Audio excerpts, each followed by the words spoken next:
Mission statement: to consciously integrate a regenerative community lifestyle that enables individual purpose and inspires a meaningful, healthy life in harmony with the earth. This is a place where I found myself living in during my road trip in New England. It's a place for healing, regeneration, creativity, well-being and happiness. If you want to do something today to help you regain hope in humanity, please listen to this greatly inspirational story. It's a life-changing one, I promise.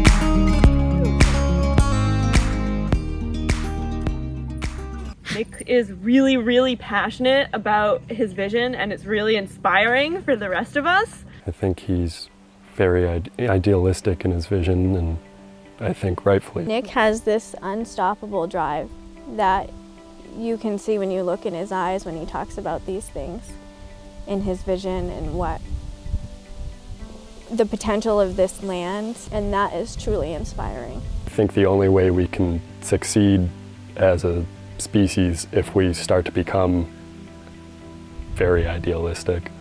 It really feels like we're gonna change the world. I know we're gonna change the world. I know we're gonna change the world. My dream is just to create happiness and peace, and just like we deserve to have a beautiful life. It's a transforming lifestyle. Anything and everything is possible, and all your dreams do come true because you have only your time to put forth.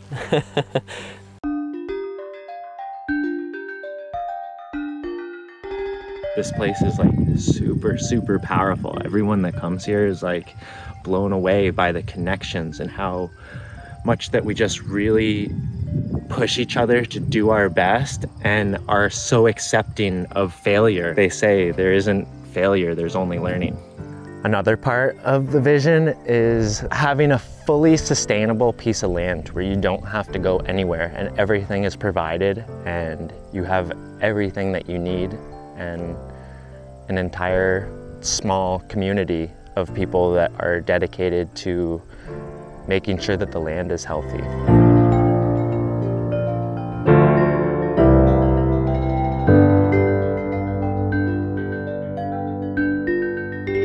So the Sacred Nectar Sanctuary is a very big piece of land here in New Hampshire, in the core of New Hampshire. We are, as you can see, at the bottom of the White Mountains National Park. And it is formed by several different parts, I would say. The main part is the house, which is where Nick lives with his mom and together with other 7 people who just live permanently here.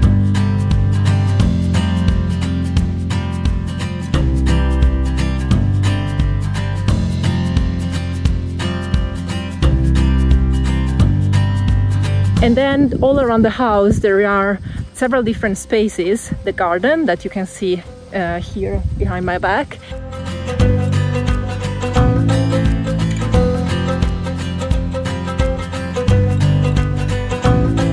And then there is an outdoor kitchen for the workawayers, which I am using these days because I am a workawayer too. And then the biggest part of the land is used as campsites. And how was that award, Nick, that you won? The best hip camp in New Hampshire. Just the other day, actually, an Outside magazine.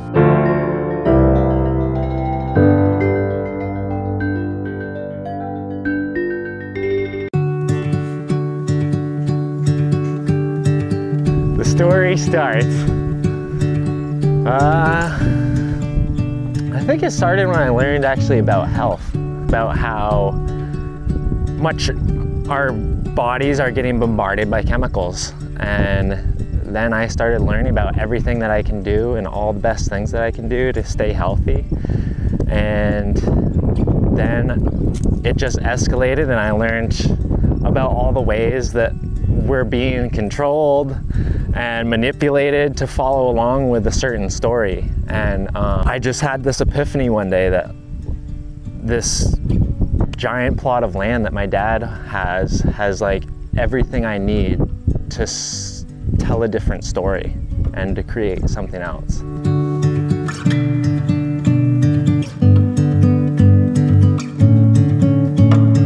My main goal and like what I do is I believe in something else, and I believe in other people, and I believe that everybody else has a definite purpose that they're here to find.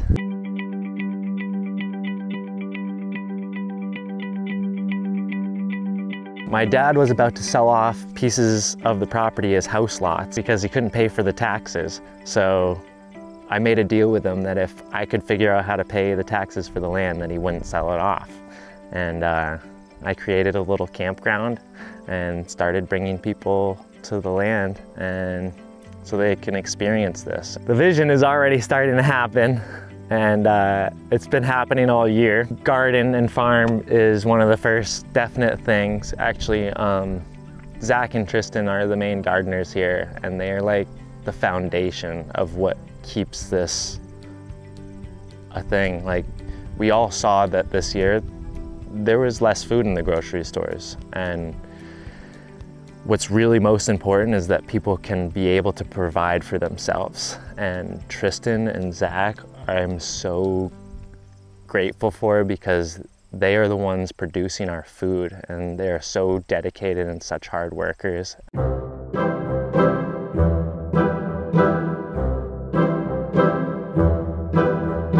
To be able to work with this amazing group of people and to create this sustainable living example for other people to come see and realize that they can change the world too,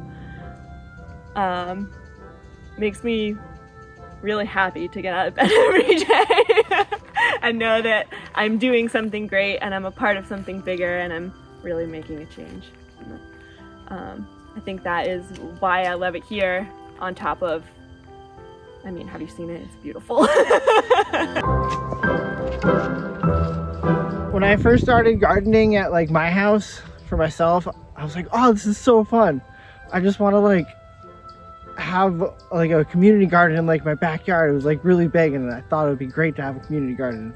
And then I started working on farms and just kind of forgot about it. And then now I ended up here, and it's kind of like I started my own community garden. So I met Nick through a mutual friend, which is my girlfriend, Tristan. I have been at Sacred Nectar Sanctuary for about a year and a half, but I have been helping out here ever since Nick started the project, because I lived close. Nick and I met in college, and then he went off traveling, and when he came back he shared this vision with me, and I was like, that's pretty special.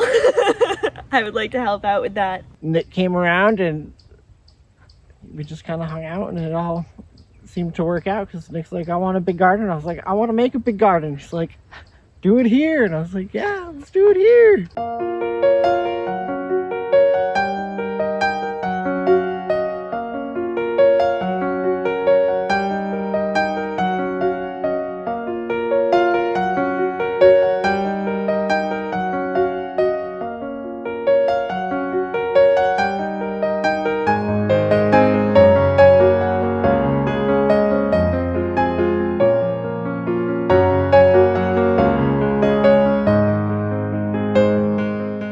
Outdoors human. I like to spend most of my time outside in the garden playing in the dirt. This year with my partner Zach, we started our Waxing Moon Gardens market project here, and we're really excited to be doing things in a way that's going to sequester carbon and, you know, help with climate change, help to feed and fix our soil, and to be feeding this community.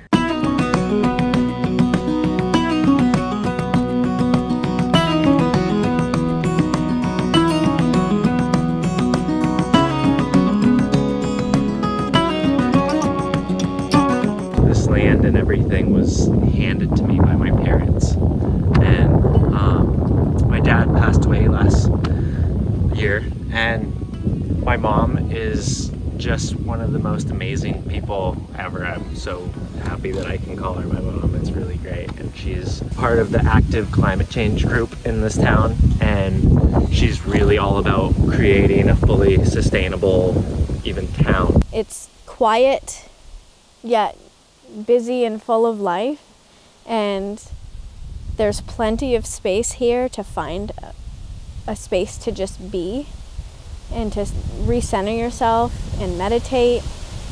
For me, it represents like living consciously and intentionally, and choosing to do something because you want to do something instead of just following some sort of path because that's what society is deemed proper or acceptable.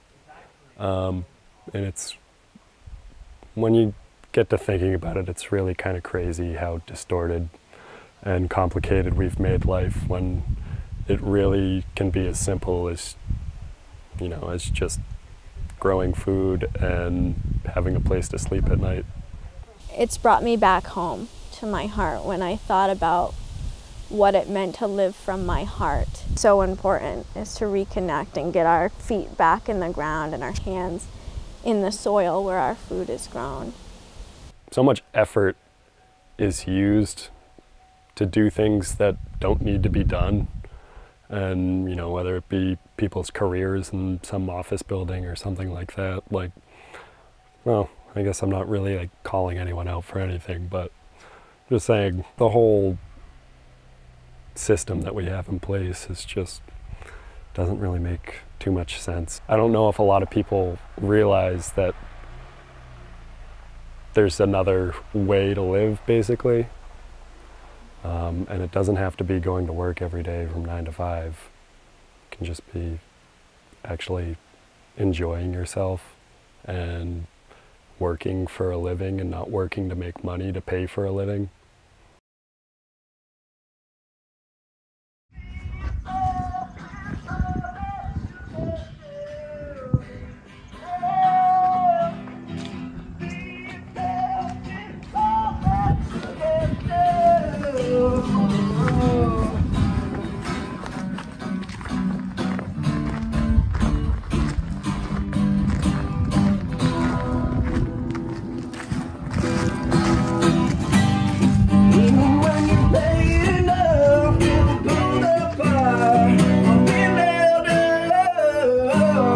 Every single memory of the good or bad, fancies of love.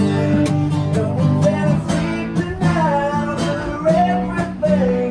We'll end up alright.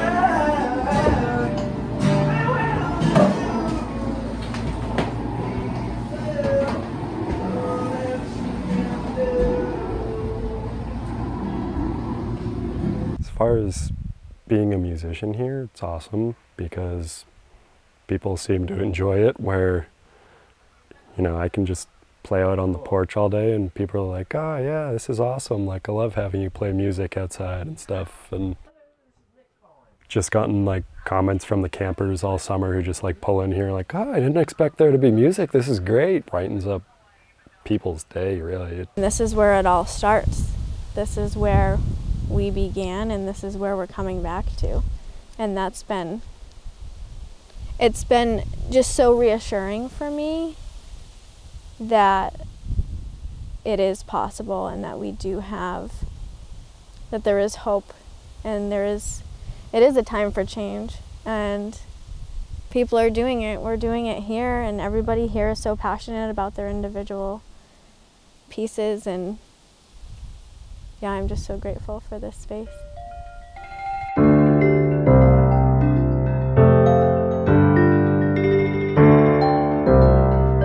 I've been at Sacred Nectar Sanctuary off and on for the past 2 years, and I'm a carpenter here. I've built a cedar room, I've built a shed, a chicken tractor, and a horse trailer, all fun, all kinds of little stuff, little tiny house. you know. My dad owned a construction company. My great-grandparents had their own carpentry services, and so I guess it's just in the blood. How did I end up here? So it all began on a sunny day in Hawaii. I went down Mango Grove and picked up a hitchhiker named Michelle Baird, and that's how I was introduced to Sacred Nectar Sanctuary.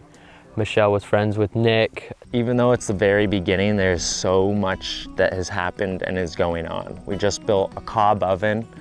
We have people refurbishing school buses here, building out small horse trailers into little homes that they can live in. So we have so many projects to do right now, and I can't do it all. So I've opened it up, and we have workawayers here that come and help out.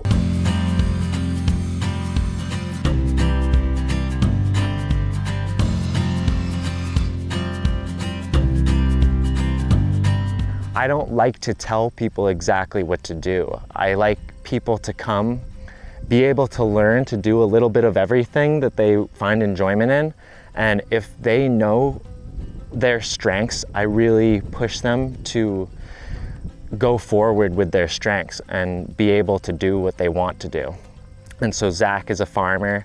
We have music artists here that they spend a lot of time helping out with a little of everything, but they also are really focused on making their music. Basically, the thing that lights me up the most is putting hope into people, because some people know that they have gifts and they don't have a place where they can feel comfortable about sharing that.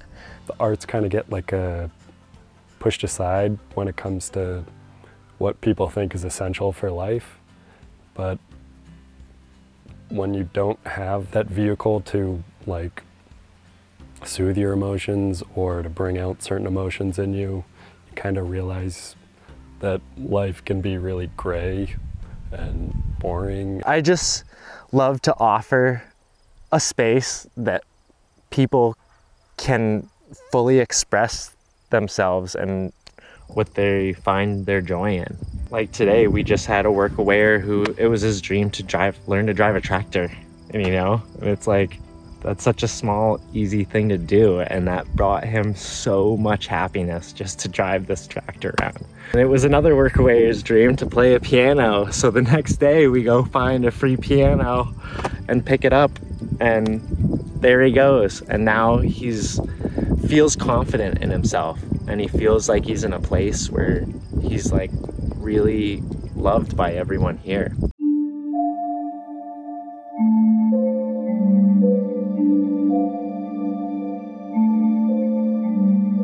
The way I have personally got to know this place is through Workaway, because I was looking for a place to stay and I was willing to give something back in terms of work, in terms of help. So I went on Workaway, which is a website that connects people who need help and have place to accommodate other people who are willing to help out. And that's how I got in contact with Nick for the first time. And this is also one of the many things that I adore about this place, the fact that they are open for workawayers to come here. So they need work, but they get it from people who are volunteers who just come here to learn new skills and give back of something that they know how to do already. And the reason why I'm saying it here in this place is because here are our vans and cars parked, and there is a tent for us. This is where we sleep.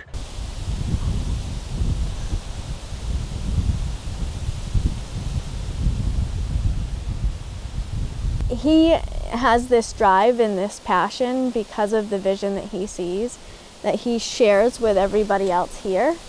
That is really just, it's like an unstoppable force. I think he is like the way setter for so many people. If anybody doubts the vision they have in their head, you can just look at what him and his team have created here. If you weren't here right now, like living in this place, where would you be? Probably unhappily paying rent, working at a job that I don't want to work at because there's no music going on, so I can't make money really, unless I decide to go pick up a job that I really have no interest in. Okay. I lived in Los Angeles and Boston before, and I absolutely my mental and emotional state, it just felt like I was constantly climbing up a hill that was having like a mudslide or something like that, or a landslide. And it's just like, as soon as I'd get to one point, it just felt like, oh, well, now I gotta go do all this stuff that I don't want to be doing. And then it's like I slide back down the hill and then I gotta climb all the way back up again. It's like I can never get to the top and just be at like a content, happy, solid place in my mind.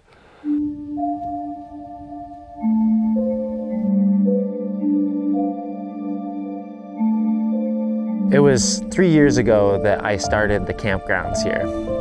And that was just the first goal so that I could sustain the land and have it pay for itself.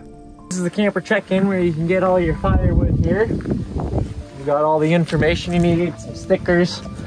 And this is Zach's little farm stand as well, with all our little trinkets that we set up for all our artists to sell some of their products. But we're also still in the very beginning of it all. And yeah, we aren't fully sustainable yet. We have big gardens and everything, but we still need to go to the grocery store. And we have chickens is our first thing. We hope to have some more animals on the property, but sometimes they get killed by the neighbor's dogs and then we don't have any more eggs. And it's a big learning curve.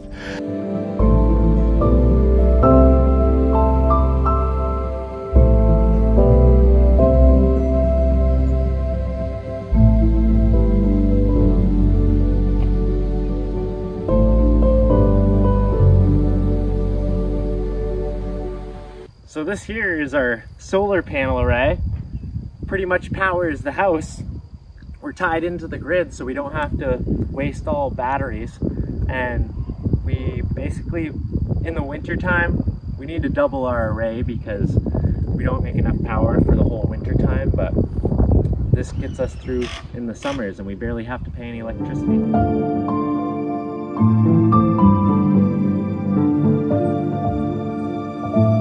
We got a whole bunch of apple trees on the property too. That it's a pretty nice time of year when you can just pick an apple up off the tree.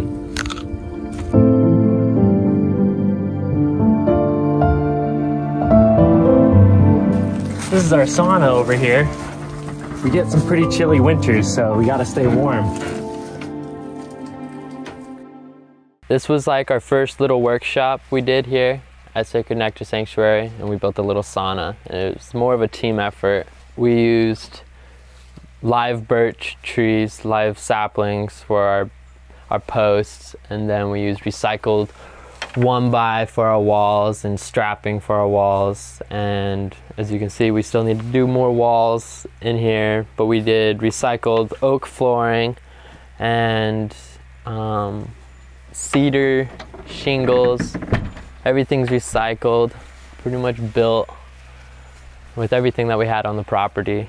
We had old skis, so we put skis on the bottom so we can tow it around in the snow. But I feel like the coolest thing about this is that we use saplings for our corner edges, and it turned out really sharp.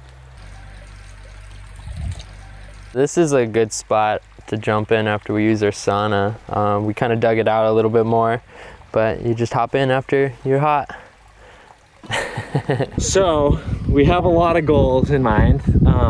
One of them is building earth ships, which are these earth integrated homes. So we build our homes in a layer of ground.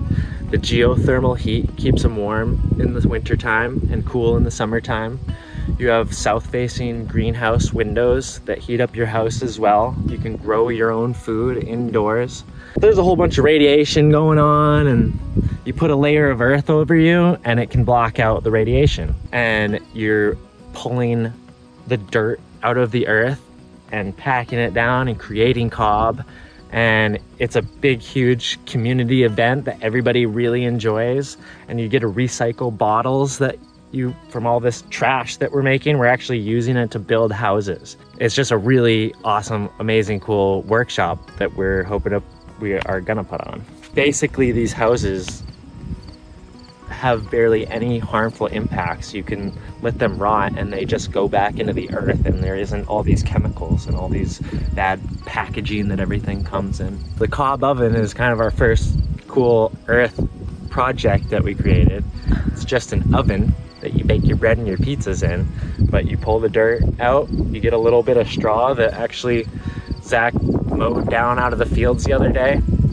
Then we take some sand and you mix it together and you create a sand dome, and then you put the cob around it, let it harden up, scrape the sand out, and then you have an oven that you can cook in. And you didn't do anything besides pick up dirt out of the ground. Dreammobile. Oh, Jesus!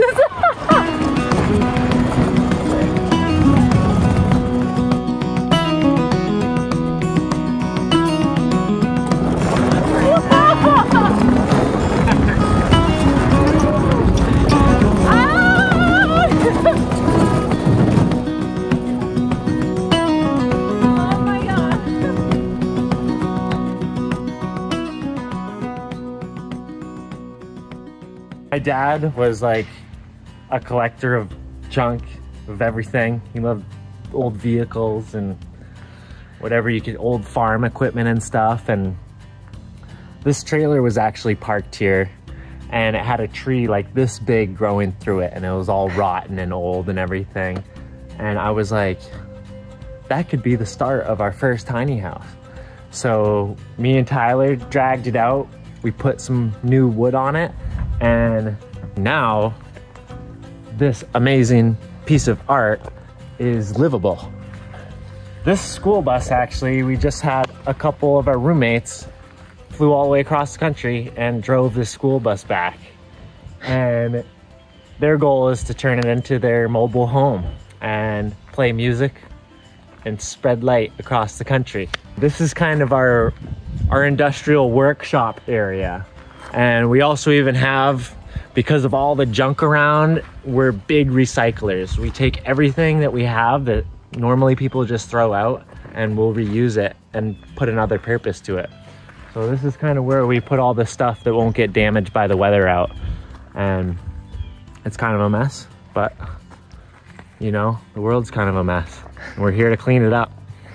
During the cold winters, there's not a lot to do around sometimes, but building is kind of a thing that people can still do. And when you have an indoor space, it's a lot more comfortable. And this huge warehouse right here, we're cleaning it up.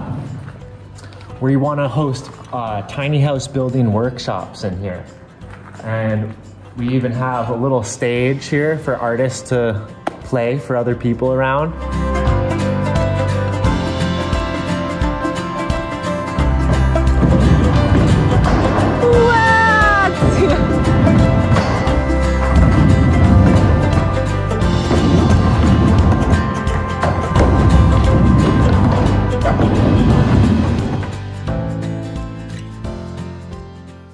Do you think they're gonna be a thing in the future? Oh, they already are. It's already a thing.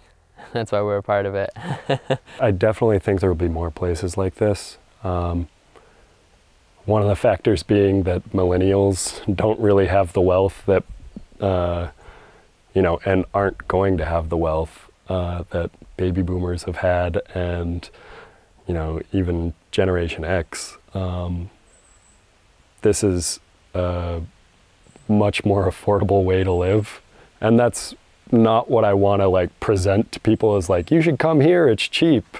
Like, that's not what I want people to like take away from, you know, viewing this experience. But it's, I think naturally it's just going to happen, and I think that's going to be one of the things that draws people in.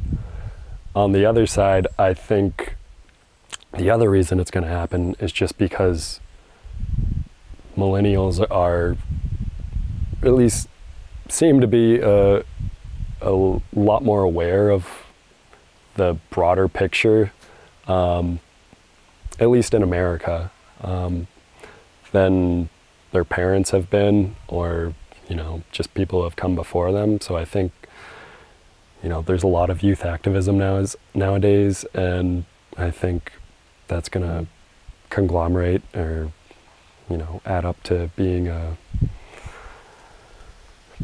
I wouldn't even say movement, but just a change in like people. Like, you know, I could talk to any one of, like, pretty much anyone that I know that's my age, and they'd be like, yeah, I know that we're killing the world and everything like that, but I think what's really gonna, I feel like there's gonna be some shift or like some technology that gets developed or something like that that allows people to reduce their consumption conveniently, and that's really gonna set everything off.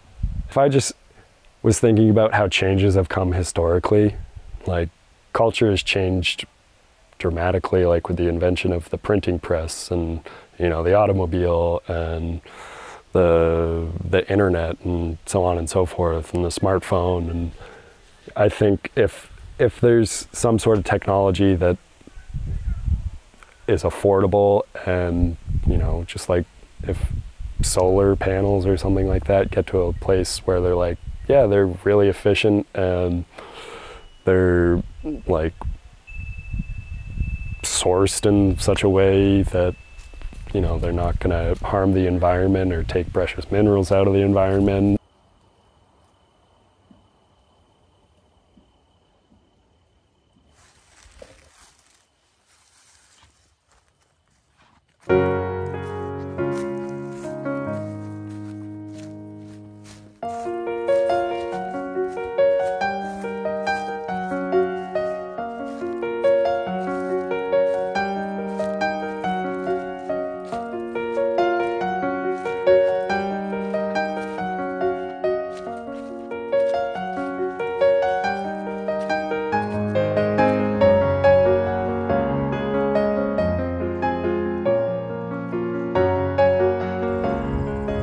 I guess like the biggest part is when this place just touches people so much.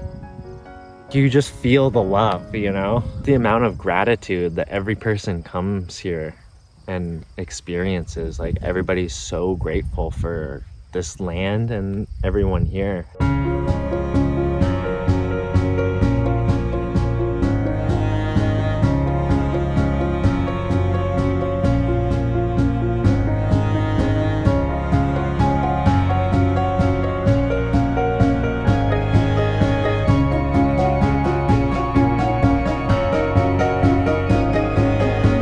Next goal in our dream. This place is massive. It's a 4-bedroom, huge, old 200-year-old farmhouse. And it has this giant, massive barn on the property. It's also located like 30 feet from our house. When my dad bought the property here, he actually put this fence up between the 2 different properties, and I can't wait to take it down. The whole reason why I'm doing this is because people need a space to make their dreams happen. There's a lot of people out there that need a lot of healing, and there's a lot of healers that want to give that opportunity, but they also need a place to come together. And this has opportunity for artists to create art, for workshop hosts to host all of their workshops, for people to live. There's a very big vision that I have for this piece of property. This giant, massive barn, I am really excited to put a big, huge, giant greenhouse on the front of, and hopefully have like a place for people to cook, a smoothie bar, hopefully a rock climbing wall inside, a pond that has fish and we can grow vegetables all around, places for people to do art, places for people to play music, places for people to create media. Over here we have a little garage space here that we can park the tractor in. We have a giant, massive chicken coop that we've been waiting for because we keep building these little chicken coops and the chickens keep outgrowing them. And over this way we have this really nice space that I think we're gonna put the ceramic and art studio in over here. And either that, or we also have this part attached to the house for a wood shop. People can create furniture and basically anything. And this spot that we're standing in right now is just the perfect gathering spot for people to share all the information that is ready to get out there that people are waiting to hear. There's so many people that know their place, and there's so many people that are trying to figure that out right now. And this area is a place where everybody can come together and share what they know with the rest of the people. And it's just such a powerful space. And we have this giant mountain right here that just cradles it all, white face. If any of this stuff resonates with you, we need all the help we can get right now. This house is about to get sold. There's a lot of people looking at this house. Look in the GoFundMe, it's in the description. We really, really, really need all of your help. And I know that this dream is so possible because so many people feel this right now. Anything is helpful to us right now. It's really about the belief. Like, when you believe in this stuff, it happens. And the amount that we can return to people is so much greater.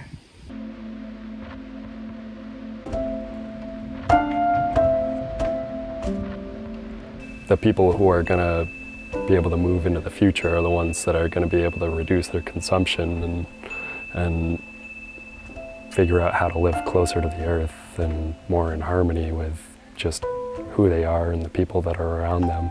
It sounds radical, but it's really not, because people say that the earth is in danger, but it's not the earth that's in danger, it's humans that are in danger. It's not save the earth, it's save ourselves, really.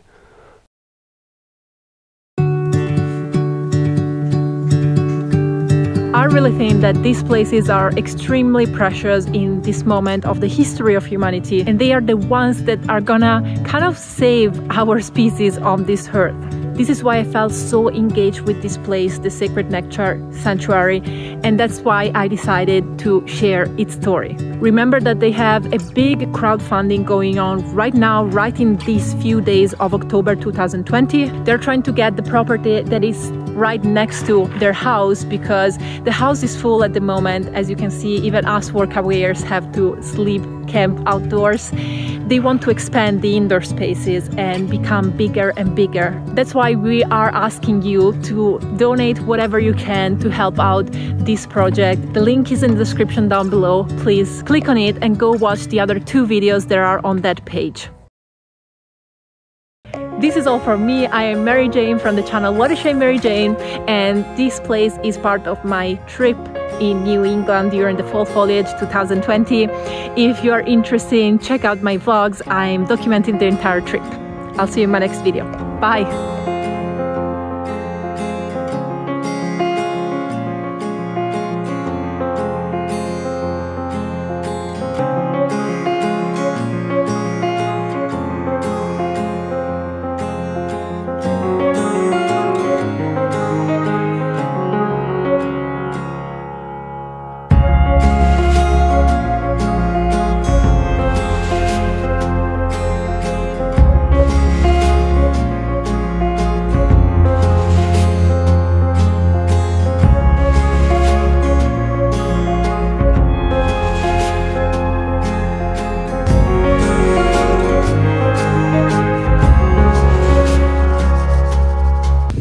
This is our super special mailbox. Ah, that's amazing! Who put up this swing? I did. The kids love it. Well, not only the kids. It's a beautiful place to be, and the people are beautiful, and the energy is beautiful, and yeah, it's a special spot. A lot of goodness is about to come this way.